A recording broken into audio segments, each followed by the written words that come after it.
Hey guys, it's DJ Haribo here with a quick guide on how to get permanent 1 emerald villager trading on the Bedrock edition of Minecraft. That is right, you heard me right, 1 emerald permanent discount, and this is in the 1.16.100 brand new update, which they've fixed a few bugs and removed the ability to get this from just one zombie villager in your village.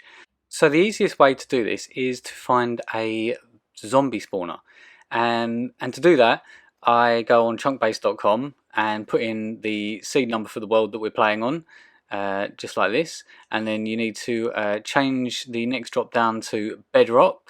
Make sure you're using the right version of Bedrock, this one here, and yeah, that's it.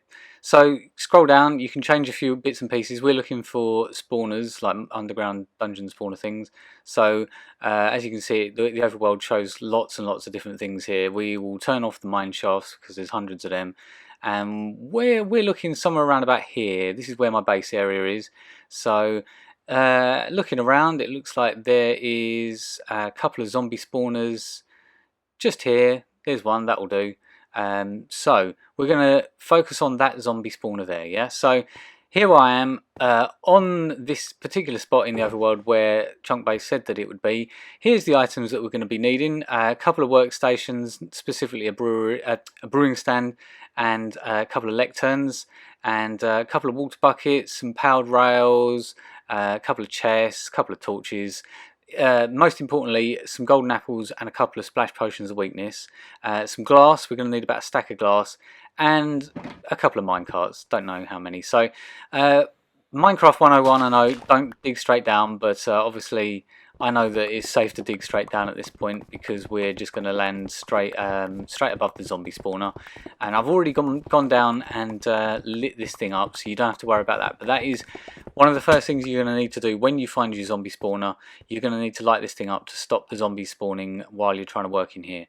Next step is to get rid of all of the junk in these chests, and get rid of the chests because they're going to be in the way, and bin them somewhere else. Then what you're going to want to do is dig out all the cobblestone and the mossy cobblestone from around the zombie spawner, and then you're going to want to dig out one more layer of the stone or whatever is behind that as well. Then you're going to want to dig out a 2 blocks deep by 2 blocks wide trench on one side of the zombie spawner, and then bang opposite where the zombie spawner is, we're going to dig out a little notch like that, and that's going to be where the zombies are going to flow. So this is what the room's going to look like when you finish digging out the blocks. So we're going to show you it's going to be 9 blocks wide, this room, so including that, so 4 on that side of the spawner, 4 on that side of the spawner, just to give the zombies as much room to spawn in as possible. 2 blocks above and 2 blocks below, and then we're going to go 3 blocks back from the spawner to the wall, and then 4 blocks this side. So it's 8 blocks deep by 9 blocks wide, like so.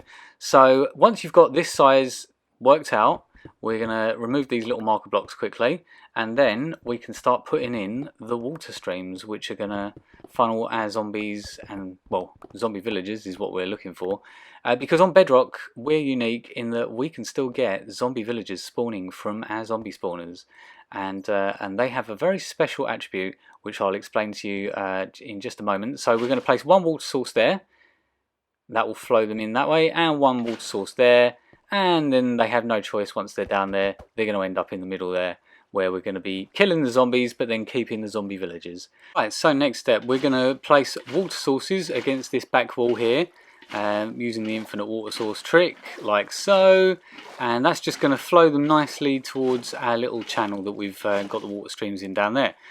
So they've got no choice now. Oh, better fill that block in as well that I was using to step up, like so. Not that it would have mattered really, but anyway, so now's the time to knock out the torches that's keeping the zombies from spawning in here, like so, and just be aware that they are going to spawn almost immediately, like that. So we've got a couple of normal zombies for now, and knock out that torch as well. We want it as dark as possible in this room. So let's block up this entrance that we've made. We can come back in that way if we want to light the spawner back up again to stop the zombies from spawning again. So now it's time to get out your zombie whacker and start killing the zombies and get rid of them because you can only have one in this little chamber at a time. Don't forget to put a stone button or something similar on that spot where I've put it on the glass there, so that you can stop the water flowing all the way down here. So we've got ourselves a zombie villager. It didn't take very long at all actually, and what we're now going to do is put down some powered rails just to get this dude moved over. Doesn't need to be that long on this side, to be honest. We can just put a block there to stop him accidentally bouncing back if he comes back this way.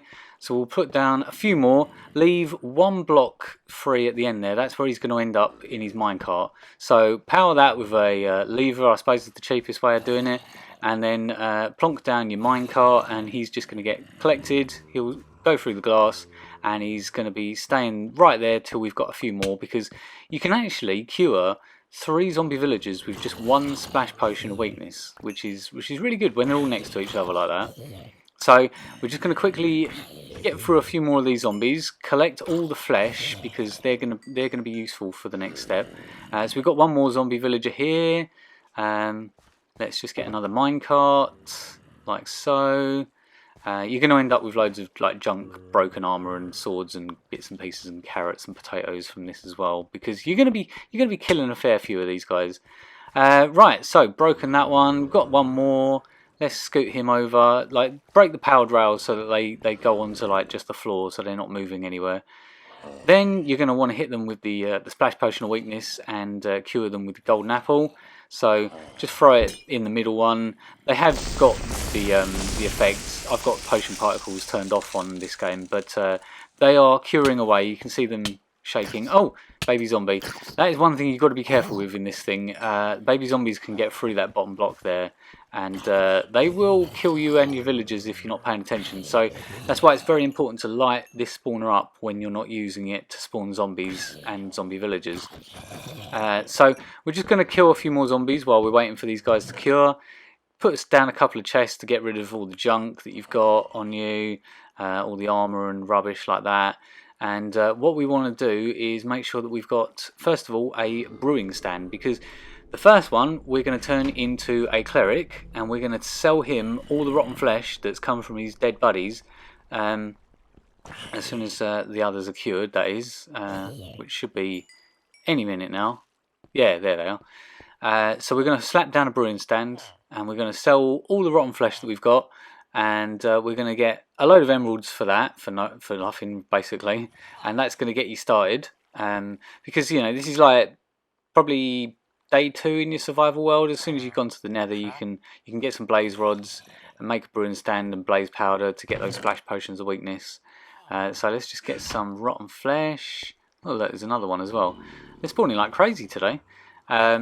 So let's just quickly sell him all the rotten flesh that we've got, or as much as he'll buy in a day. 16 emeralds for 16 rotten flesh, that's not bad, is it?